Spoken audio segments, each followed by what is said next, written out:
Olá, seja bem-vindo ao módulo 3 do curso do preparatório do pré-ENEM de língua inglesa do programa Mais IFMG.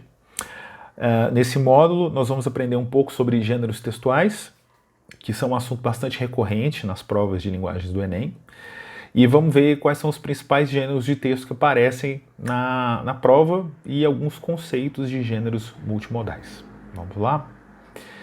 Bom, então a primeira pergunta seria o que são gêneros textuais? Bom, o que a gente pode dizer é que os gêneros textuais são a materialização dos diversos tipos de texto que são produzidos e usados o tempo todo no nosso cotidiano, né? Possuem uma estrutura mais ou menos estável, eles possuem uma função social, né? Ou seja, eles são usados com um objetivo material ainda, né?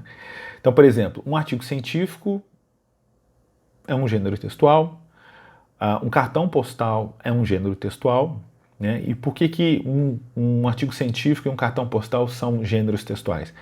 Porque eles possuem características específicas que definem a sua forma, né? E também possuem uma função, né? Eles são utilizados em algum contexto específico, né? A gente sabe que um artigo científico ele precisa possuir, por exemplo, um título, um resumo, palavras-chave. Ele apresenta geralmente uma revisão bibliográfica da área. Ele apresenta uma metodologia, uma hipótese, ou seja, ele serve para relatar um experimento científico, né? Um cartão postal, geralmente ele possui um lado com uma foto ou com uma figura, né? E o verso é onde você escreve uma mensagem para o destinatário, que geralmente contém uma saudação no final, geralmente o registro é informal, né? E serve justamente para mandar uma mensagem do lugar onde você está viajando para uma pessoa que você gosta, para um amigo, para um familiar. Então essa é a ideia do cartão postal. E quais são os gêneros textuais mais recorrentes nas provas de língua inglesa do Enem?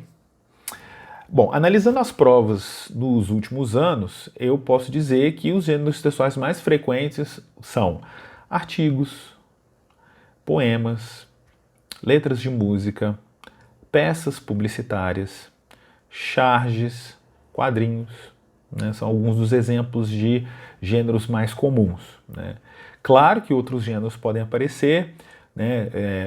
Já houve casos nos últimos anos de trechos de prosa, né? Trechos de livros, né? Trechos de peças de teatro, infográficos, né? Todos são possíveis de aparecer. Então a dica aqui é procurar ler textos, principalmente desses gêneros que são mais recorrentes, para que você possa novamente, como eu já disse no módulo 1, se familiarizar com os formatos antes da prova, né? Quanto mais acostumado você tiver com a estrutura, quanto mais acostumado você tiver com as características daquele gênero, mais fácil vai ser para você interpretar o texto. Bom, então, em alguns desses gêneros, né, a gente pode ver que ele não tem só uma estrutura de texto, de palavras, né? Ele também tem informações não verbais, a gente tem informações gráficas, por exemplo, né?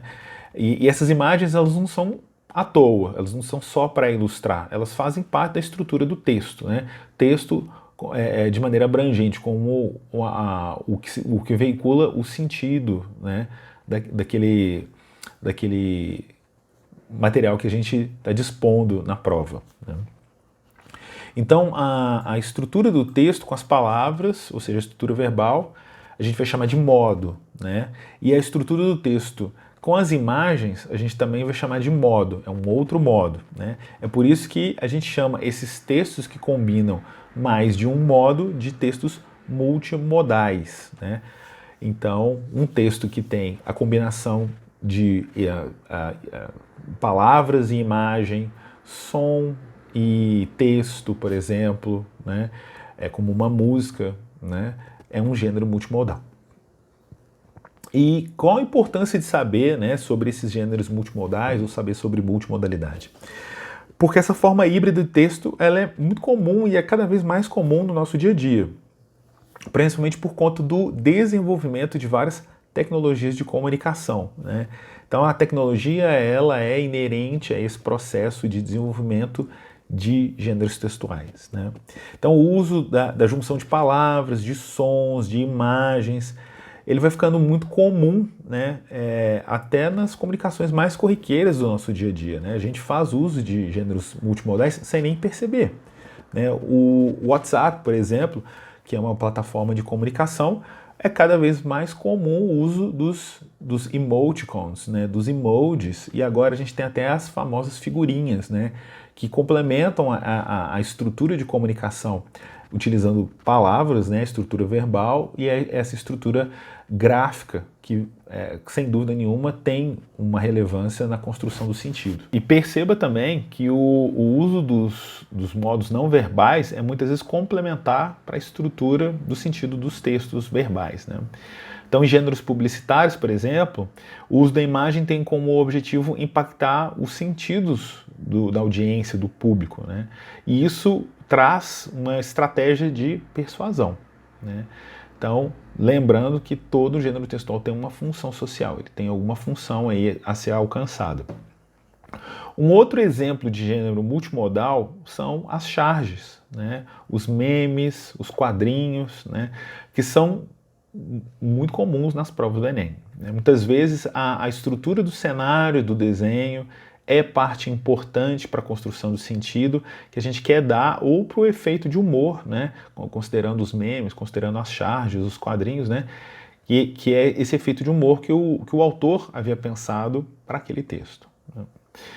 Um outro gênero que costuma aparecer, mesmo que com menos frequência, são gráficos e infográficos, né, que já apareceram nos últimos anos. Então, nesse caso, a estrutura visual ela ajuda a estabelecer conexões entre as informações, mas de uma maneira mais objetiva do que um texto puramente verbal poderia fazer, né? Imagina, nesse gráfico que está aparecendo agora, se o autor tivesse que descrever em um parágrafo todas as relações e conexões disponíveis, possíveis entre as informações que estão aparecendo. Seria muito complicado, seria muito pouco produtivo, né? Seria muito extenso, né? Contraproducente esse tipo de construção apenas textual, né? Então, portanto, se você se deparar com esse tipo de texto, né, procure pensar qual é a relevância dessas informações não verbais no texto. Bom, agora vamos aproveitar para fazer a análise de uma questão que envolve multimodalidade. É uma questão que caiu numa prova do Enem, tá? Então está aparecendo aí para nós. Nessa questão aparece a capa de uma revista chamada Time, né? E tem a seguinte pergunta aí na capa: How to win the war on global warming? E aí aparece a imagem de um grupo de soldados erguendo uma árvore, né? Aí vem o enunciado dizendo: a proposta da capa da revista, associando aspectos verbais e visuais, transmite a seguinte mensagem. Opção A: o combate aos problemas decorrentes do aquecimento global é visto como uma guerra. Opção B: o aquecimento global é mundialmente considerado um problema insuperável e irreversível. C: o problema do aquecimento global poderá ser solucionado com a ajuda do exército. D: as grandes guerras provocaram devastação, o que contribuiu para o aquecimento global. E, opção E: o exército está trabalhando no processo de reposição de árvores em áreas devastadas. A imagem dessa capa da Time, ela traz também um conceito de intertextualidade, ou seja, é a ligação entre dois textos, né, sejam verbais ou não verbais. Essa imagem que aparece na capa, ela é uma reinterpretação dessa outra fotografia que está aparecendo aí, que foi tirada em uma batalha durante a Segunda Guerra Mundial e ficou muito famosa. Então, no imaginário, né, do público americano, que é o consumidor da revista Time, essa imagem do levantamento da bandeira, da foto original, é muito presente, né? Então a referência a vencer uma guerra com esforço ficou muito marcada nessa fotografia. Por isso é que a resposta correta é a opção A. O combate aos problemas decorrentes do aquecimento global é visto como uma guerra. Bom, o nosso módulo 3 vai ficando por aqui. Novamente, não se esqueçam de utilizar o e-book como material de referência para aprofundar sobre esses conhecimentos. É isso e até a próxima.